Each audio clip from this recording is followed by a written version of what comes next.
peeps, welcome back to my channel and happy Wednesday. Or at least it is while I'm filming right now. So today I'm going to be doing a video on how to make your own crystal sneakers and slides. So I see people all over the place, mostly on Etsy, selling these sneakers and Nike slides and stuff embellished with crystals and sparkles and stuff like that. And they're usually selling them for at least a $50 to $80 markup. And it's pretty intense how much more expensive they are than the actual shoe.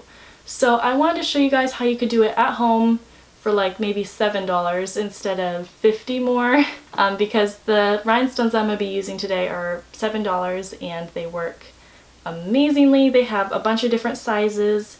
I see a lot of people try and do it themselves, and their downfall is they get all one size of rhinestone and then it just looks chunky and homemade. But what you want to do is get a set of rhinestones from Amazon, which I will link down below, which has tiny, tiny, tiny, tiny sizes, all the way up to somewhat big sizes. I still like them to be fairly small, that way it looks nice and refined. But without further ado, let's get into the actual making of the crystal shoes. So you are going to need shoes, E6000 glue, and rhinestones of your choice. These are the rhinestones that I got off of Amazon with various different sizes, which is very helpful in making your shoes look super pretty. And then I'm going to be using a thumbtack to kind of spread out the glue and also to refine certain spots on the rhinestones. It's just a really good tool that I like to have when making my shoes. And now I'm just kind of picking up all the rhinestones individually with my finger. Sometimes I kind of have to lick my finger to get it to stick to them, but I am just lining them up kind of however I want on the shoe so they look organized. And then as you can see, I added the tiny rhinestones on the tip of the swoosh on the Nike logo. And now I am going to add a bunch more of those teeny tiny sizes all the way down to the end of the swoosh here.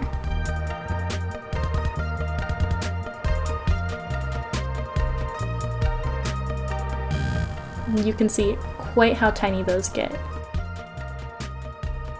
And then I'm just going to take the biggest size on the letters in the Nike logo and just put one line kind of up and down. I could fill it in all the way to the edge of the silver, but I decided that it would look more clean just to do the single rhinestones. What I really like about the E6000 glue is it doesn't immediately dry like if you were to use hot glue or super glue or something like that.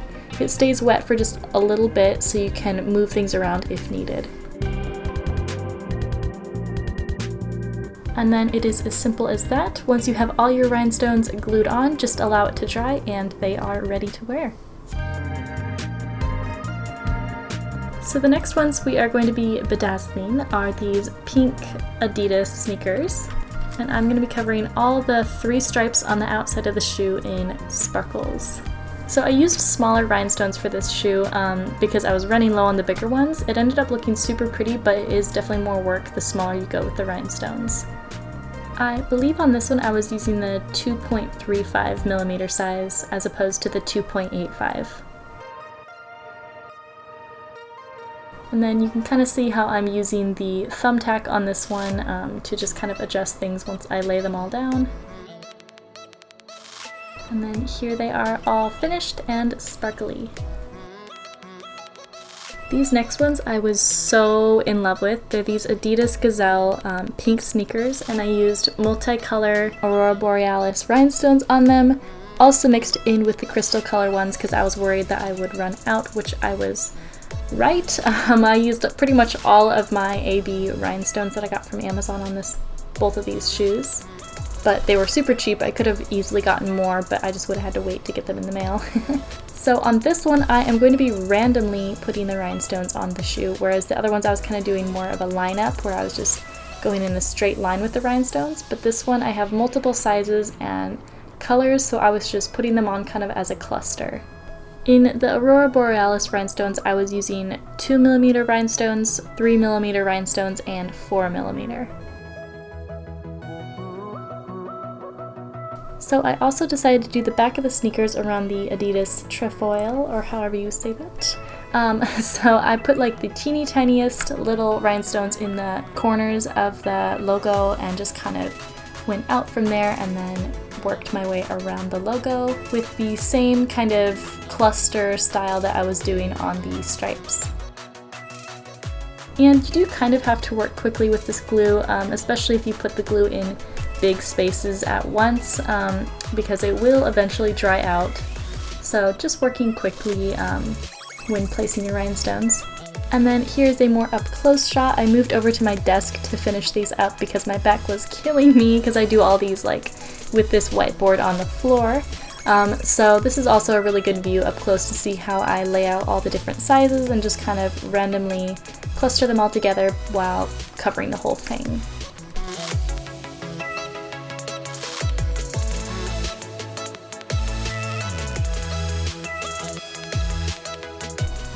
And here is the super duper pretty sparkly result, and I just love how extra these look. So next, I ordered some black rhinestones off of eBay for these black gym shoes that I always wear. They were only $2, $1 for each size off of eBay, so I figured why not make my gym shoes sparkly too. So I got the two sizes, I believe it was 2mm and 3mm.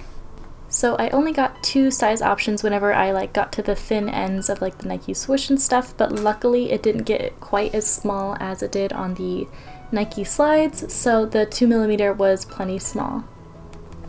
And also with the black on black, it was very forgiving and they turned out super beautifully.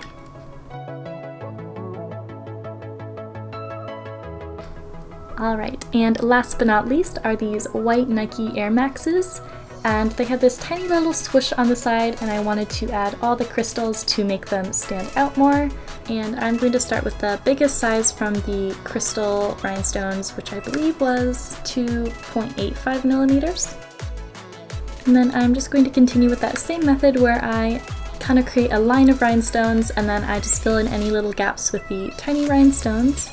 Especially whenever I get down to the tips of the Nike swoosh, I use a lot more tiny rhinestones to fill in edges and stuff like that, and it's also really nice to use them whenever there's a gradual slope kind of, you know, so the big ones can go with the smaller ones and create the same width.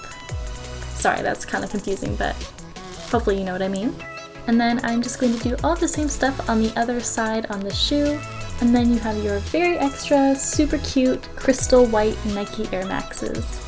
So I hope you guys enjoyed this video on how to make your own DIY crystal sneakers and slides.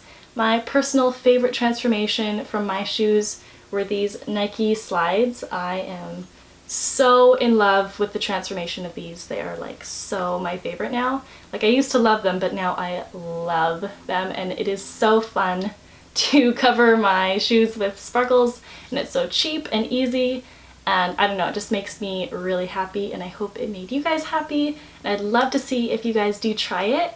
Definitely send me photos on Instagram or wherever.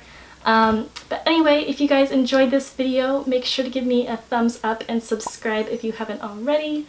Love you guys, and I will see you next time.